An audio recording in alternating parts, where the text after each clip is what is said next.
Throughout history, there's one thing that has plagued humanity time and time again, whether it be in the past, present, or future: doing impossible things.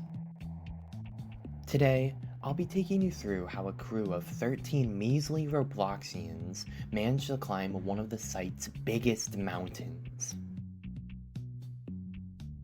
There would need to be a miracle for the first run to go well, and rather predictably, that didn't happen. The combination of both no experience and a lack of proper equipment led them to a long, dragged out death, as they peaked near 1200 studs. The one good thing that occurred from that run was everyone learning how important it was to be geared up. As we head towards our second run up the mountain, I'll take you through each and every gear as we use them, and just how important they would be. With a crew as big as ours, the main problem wasn't how difficult it would be to climb up the mountain, it was actually just how tedious it would be to wait for everyone. Nevertheless, we persevere through it as a team and get wonderful moments like this that really make it worth it. Oh yeah, and it introduces us to one of our first items, a campfire. As we get higher and higher up the mountain, it becomes vital to start worrying about not only the climb itself and waiting for others, but also our warmth, indicated by this bar on the top of our screen. If it ever gets too low, we start taking damage and run the risk of succumbing to the mountain. Anyways, let's continue climbing.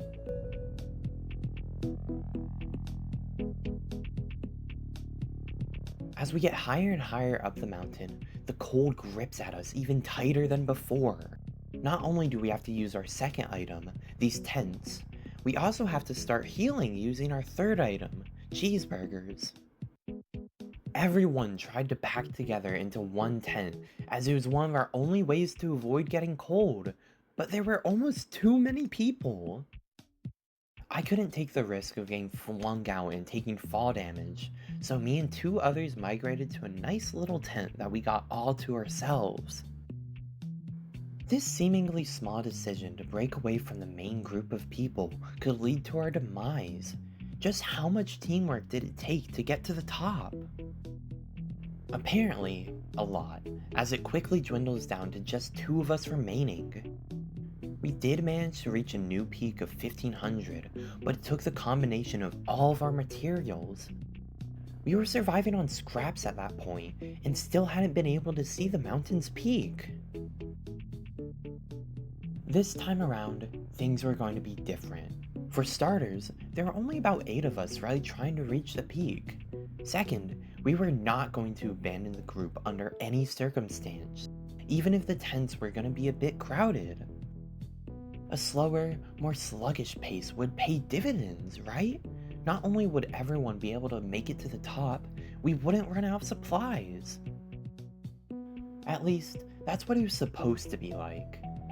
In reality, we didn't even beat our best summit we reached as 2 people.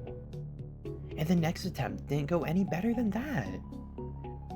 We did try some new strategies, so it wasn't a complete fail per se, but those strategies did not work, so...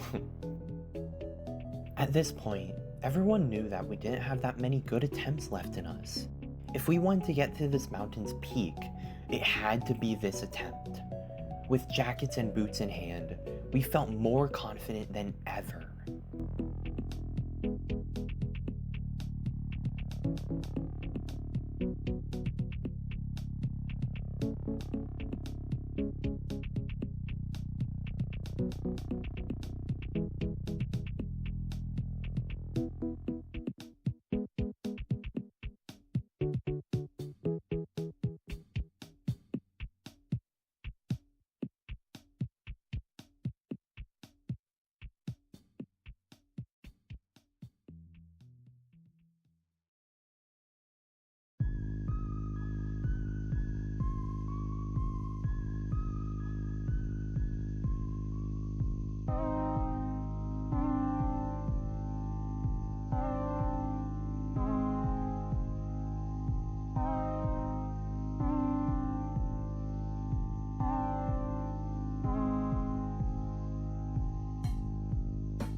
There we were, 5 of us closing in on the peak. It was time to make one final push towards the end. Throughout the video, there's one gear that I haven't mentioned yet, which has continued to be the most important one: hooks. They are one of the only gears that you're able to attach to snow. In a pinch, they're able to save your life. As we closed in on the peak, the darker blue patches, our best friend throughout this entire climb, started to dwindle away. One by one, all my hooks had to be used until they were gone. With the peak in view for the first time, one of us had to be a sacrifice. I wasn't a good teammate. Not only did I abandon most of the group, I used the people who did follow me for their materials. Worst of all, I let everyone else make the path, as I stayed safe in their tent. Maybe it was me having a change of heart, or just wanting to right my wrongs. Either way, as we made our way up as the last survivors, I knew I had to sacrifice myself. A feeling of euphoria passed over me as I knew that not only did I do my best to help my teammates make it to the summit, I made it too. Using that momentum, we actually managed to peak the mountain one more time before calling it a day. Thank you so much for watching. I'll see you in the next one.